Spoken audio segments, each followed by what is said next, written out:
Chapter 6, Shadow Warrior. Jack and Annie went into the cave. They followed the ninja through the darkness. The back of the cave was lit with dozens of candles. Shadows danced on the walls. In the flickering light, Jack saw a dark figure sitting on a woven mat. The Ninja Master. The ninja bowed to the master. Then he stepped to one side. The master stared at Jack and Annie. "Sit," he said.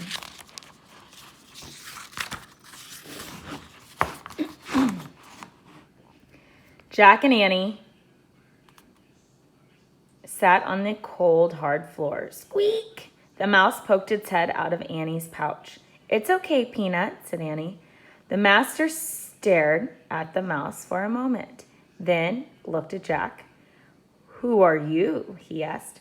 "I'm Jack, and that's my sister Annie," Jack answered.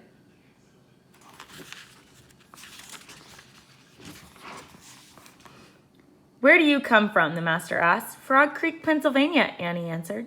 "Why are you here?" he asked. "We're trying to help our friend Morgan Le Fay," said Jack. "She left us a message." Annie pointed to the short ninja. "We gave the message to him." "You mean you gave the message to her," said the ninja master, "and she has given it to me." "She?" said Jack and Annie together. The woman ninja's eyes sparkled. Jack thought she might be smiling. The master held up Morgan's note. "Perhaps I can help you," he said, "but first you must prove yourselves worthy of my help." Just then the tall ninja appeared. He made a sign to the master. The master stood up. He handed Morgan's note to Annie. "We must go now," he said. "The samurai are close." "Samurai?" said Jack. He knew that the samurai were fierce Japanese fighters. "Were they the ones in the valley?" Jack asked. "The ones with the torches?" "Yes, our family is at war with them," said the master. "We must leave before they find us." "But what about helping Morgan?" said Annie. The master strapped on his sword. "I have no time now," he said. "I must go." "Can't we go with you?" said Annie. "No, there's no place for you where we are going.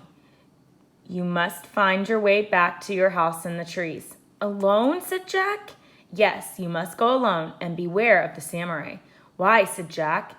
"They will think you are one of us," said the master. "They will ask you no questions. They will show you no mercy." "Yikes," whispered Annie. "But you have seen the way of the ninja. You can practice it yourselves now," said the master. How?" said Jack. "Remember 3 things," said the master. "What?" said Jack. "Use nature, be nature, follow nature." "I can do that," Annie said. Jack looked at her. "You can?" he said. The master turned to Jack. Your tree house lies in the east. That is the way you must go," he said. "How?" wondered Jack. "How do we find the east?" Before we could ask, the master bowed. Then he disappeared into the shadows. The 2 ninjas led Jack and Annie out of the cave into the moonlight. The tall one pointed at the pine forest. Then they too disappeared into the darkness. Jack and Annie were all alone.